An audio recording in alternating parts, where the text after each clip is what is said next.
कि हमें 15,000 एकड़ जमीन का हिसाब दीजिए। हमारे बाप दादाओं ने आपको 15,000 एकड़ जमीन दिया है, आपने मात्र 3,000 एकड़ में काम किया है, बाकी में हम लैला मजनू के लिए पार्क बनाने जमीन नहीं दिए हैं।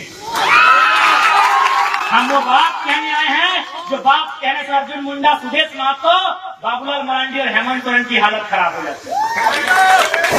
हम गांधी को मानते हैं, गांधी के आदर्शों को मानते हैं, लेकिन गांधी को हर चीज को नहीं।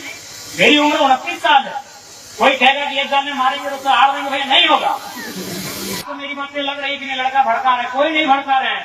77 में मारे गए शक्तिनाथ महतो, 87 में मारे गए निर्मल दास, 7 में मारे गए सुनील। मार तो रहे ही है, क्या हम कुछ नहीं भड़का रहे हैं, हम असलियत बता रहे हैं। आपको गर्दन छोटा छोटा के मारिए रहा है, कौन दुनिया में है आप? 77 में कोयला माफियाओं ने मारा, उसमें टाटा का रोल था, टाटा के सीएम का। आज हम खड़े होकर 1000 बार बोले हैं, टाटा सिल्वर में भी टाटा है, टाटा के जीएम ने पैसा दिया था मारने के लिए। 77 में शहीद शक्तिनाथ महतो को मारा गया, गदन दबा के गोली मारा गया। 87 आपको मालूम है निर्मल दास, क्या कारण था? झारखंड का तो मटर था ही, सुवर्ण रेखा नदी बहुउद्देशीय परियोजना, कंपनी का रोल वहां भी था। सुनील महतो को मारा गया, उसमें भी बहुत सारे लोगों ने नया नया तर्क दिया। ठीक है, आप खारिज नहीं कर सकते हैं, लेकिन आपको यह भी मानना होगा कि सुनील एक सप्ताह के अंदर केंद्र में कोयला मंत्री बनते। तो अगर कोयला मंत्री बनते तो फ्रंट में 1 नंबर माफिया लोग करता कि नहीं करता? हल्के में मत लीजिए, गुरु जी जेल में थे, जेएमएम के सबसे बड़े लीडर होते सुनील महतो, शायद सीएम का फेस भी होते, मुख्यमंत्री का फेस होते सुनील महतो। गुरु जी जेल में थे, मुख्यमंत्री का फेस होते सुनील महतो। आसान नहीं है इस मौत को समझना। 77 में मारे गए, 87 में भी मारे गए और 2007 में भी मारे गए, 27 में भी मारे जाएंगे। आपका मौत रुका नहीं है। आपको जो कह रहा है ना कि लड़का भड़का रहा है, वो अपना रोटी सेक रहा है, हम असलियत बता रहे हैं। 2027 में मारे जाओगे और 47 में मारे जाओगे। लिख लो 27 में मारे जाओगे, 47 में मारे जाओगे। लेकिन आप अगर मारे जाते हो, आंसू मत बहाना, काउंटर करना। अगर काउंटर करने का हिम्मत है तो तैयार रहना। आप अगर मारे जाओगे तो काउंटर करना। आप अगर मारे जाओगे तो बेईमानों के साथ, शैतानों के साथ, कोयला माफिया, भू माफिया, बालू माफिया, पानी माफिया, उन लोगों का काउंटर करना। अगर आप मारे जाते हो तो, और नहीं तो ऐसे समय समय मारे जाओगे, ऐसे मारे जाओगे, ऐसे काटे जाओगे, बेरहमी से मारे जाओगे। चाहे मालूम है कि उनकी नजर तुम्हारी जमीन पे है, उनकी नजर तुम्हारे कोयले पे है, उनकी नजर तुम्हारी बालू पे है, उनकी नजर तुम्हारे संसाधन में है, तुम हमेशा मारे जाओगे। हम कोई भड़काने नहीं आए हैं, हम वो बात कहने आए हैं जो बात कहने से चंपा सोरेन की भी हालत खराब हो जाती है। हम वो बात कहने आए हैं जो बात कहने से अर्जुन मुंडा, सुदेश महतो, बाबूलाल मरांडी और हेमंत सोरेन की हालत खराब हो जाती है। कौन मांगा है टाटा से हिसाब? हम टाटा से हिसाब मांगने आए हैं कि हमें 15,000 एकड़ जमीन का हिसाब दीजिए। हमारे बाप दादाओं ने आपको 15,000 एकड़ जमीन दिया है, आपने मात्र 3,000 एकड़ में काम किया है, बाकी में हम लैला मजनू के लिए पार्क बनाने जमीन नहीं दिए हैं। हमने रियल एस्टेट को बेचने के लिए जमीन नहीं दिया है। हमने बांग्लादेश से आए लोगों को और गैर झारखंडियों को बसाने के लिए जमीन नहीं दिया है। हमने कारखाना खोलने के लिए दिया है। पूरे 15,000 एकड़ में काम कीजिए और उस काम का दाम झारखंडी को दीजिए। कौन सवाल करेगा? करेंगे चंपा जी, कीजिए सदन में सवाल। देखते हैं, गए विद्युत जी संसद भवन गए, कीजिए सवाल। जोबा मांझी संसद गई है, जोबा जी करे सवाल, सुदेश जी करे सवाल, हेमंत जी करे सवाल। हम आपके सवाल को लेकर आए हैं, वो सवाल जो 70 सालों से दफन हो गई थी, उस सवाल को लेकर आए हैं। कोई गलत नहीं हमारा सवाल, कोई गलत नहीं हमारा सवाल। हमने रियल एस्टेट को बेचने के लिए जमीन नहीं दिया। बीएसएल बोकारो 33,000 एकड़ जमीन, चारों तरफ खटाल को भरने के लिए हमने जमीन दिया है क्या?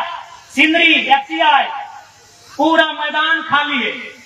कम से कम 3-4 किलोमीटर तक लंबा मैदान खाली है। जहां हम लोग अधिवेशन किए तब देखेंगे मैदान को, किसका है? झारखंड के लोगों का है। 52 गांव, लगभग 52 गांव उजड़े हैं सिंदरी में, उनका जमीन है। तो कहने सवाल होगा, आपकी हैसियत जितना थी उतना जमीन रखिए, नहीं तो वापस कीजिए। तभी हम मानेंगे ये किसानों का देश है, तभी मानेंगे ये महात्मा गांधी का देश है, तभी मानेंगे ये भगत सिंह का देश है। और नहीं तो चीख चीख के कहेंगे ये विलियम सॉरी ये जनरल डायर का देश है, ये चैंपलिन ना चार्लिन क्या बोलते हैं उनका देश है। जब गांधी के विचारों को मानेंगे ना तो हम क्यों मानेंगे? केवल अब कंपनी की बात करते हैं। आप हाथ से जंगल उजाड़ दिए, हजारों आदिवासी को वहां से विस्थापित कर दिए। आज भी जनरल डायर जिंदा है, आज भी जनरल डायर इन हवाओं में, इन वादियों में, सत्ता में जिंदा है।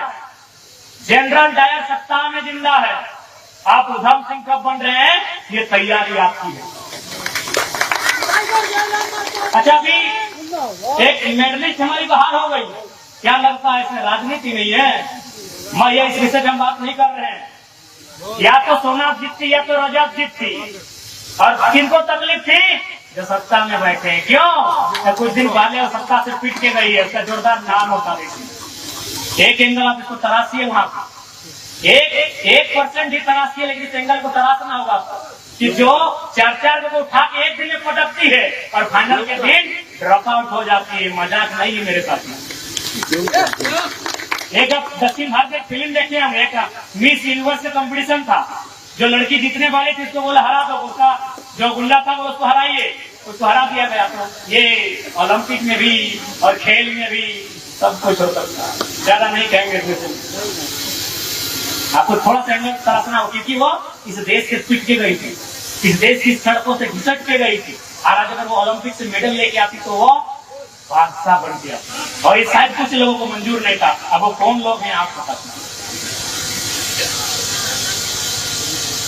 इसलिए ये जो आवाज आई है, ये आवाज गलत नहीं है। थोड़ा तरीका हमारा बोलने का हो सकता है एग्रेसिव। अब 29 साल के हैं तो क्या भाई भगत सिंह की उम्र में गांधी जैसा बात थोड़ी कर पाएंगे। हम गांधी को मानते हैं, गांधी के आदर्शों को मानते हैं, लेकिन गांधी को हर चीज नहीं। मेरी उम्र 29 साल है। कोई कहेगा कि एक साल में मारेंगे तो आड़ देंगे, नहीं होगा। हम गांधी के विचारों को मानते हैं, लेकिन 60% जिस उम्र में है शायद संभव नहीं है। तो हो सकता है मेरे बात करने का लहजा थोड़ा एग्रेसिव होगा, स्वाभाविक है। जिस उम्र में होगा ही, हम भी दादाजी की उम्र में आ जाएंगे तो हम भी प्यार से बात करेंगे, हम भी नॉर्मल बात करेंगे। लेकिन अभी मेरा उम्र है और आग्रह करेंगे इस उम्र के इस तूफान को, इस आंधी को रोकिए मत, साथ दीजिए, फिर देखिए होता क्या है। क्या होता हो तो दिखा है ना। बन्ना गुप्ता अनिता दीदी का जमीन हड़प रहा था ना, कोलवान नहीं मानना है। खाली हमने इतना ही कहा था, नवीन नायक बात हुई थी कि बोल दीजिए कि हम पुलिया पार कर रहे हैं। बन्ना गुप्ता अपना टेंट उखाड़ के भागा कि नहीं? और हम खाली एक मैसेज दिए कि हम पुलिया पार कर रहे हैं, हमारा आ जाते तो क्या होता?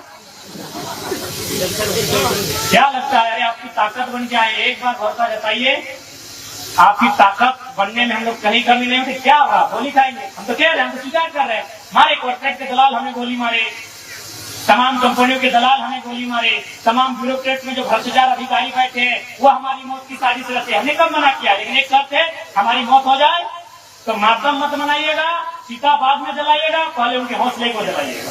लिस्ट कर लीजिएगा, लिस्ट कर लीजिएगा। जैसे चांडिल डैम, आपको मालूम है कि चांडिल डैम की समस्या किसके कारण है? किस पदाधिकारी, किस ऑफिसर के कारण चांडिल डैम की समस्या है? लेके डूब जाइएगा। ये हमारी चिता में बिल्कुल किसी बाने की आवश्यकता नहीं है। 10 दिन पड़ा रहेगा, 10 दिन बर्फ में डाल के रखिएगा, 1 महीना बदबू मारेगा हमारी बॉडी से, मारने दीजिएगा। हमारा बॉडी सड़ जाए, सड़ने दीजिएगा। लेकिन सच में अगर गुस्सा लगे तो उनके हौसले को जला के जाइएगा, पिता जला नहीं तो हमारे जगह। हम नहीं कह रहे, जो भी आपके लिए आवाज उठाए, हम रहे, चाहे जयंती मुंडा रहे, चाहे कोई रहे, तरुण महतो रहे, भूपेश महतो रहे, चेतन महतो रहे, या कोई रहे, रीता हेम्ब्रम रहे, सोनामणि टुड्डू दीदी रहे, सविता दीदी रहे, कोई रहे, जो आपके हक के लिए लड़ रहा है, अगर उसके साथ रतिलाल महतो जैसी वारदात दोहराई जाती है तो याद रखिएगा, चिता बाद में जलाइएगा, पहले उनके हौसले को जलाइएगा, क्योंकि ऐसा अवसर बार बार नहीं आएगा। कोई नहीं, मजबूरी में ये बातें आज हमें कहनी पड़ रही, क्योंकि सीधी अंगुली से यहाँ घी निकलता हुआ नहीं दिख रहा है।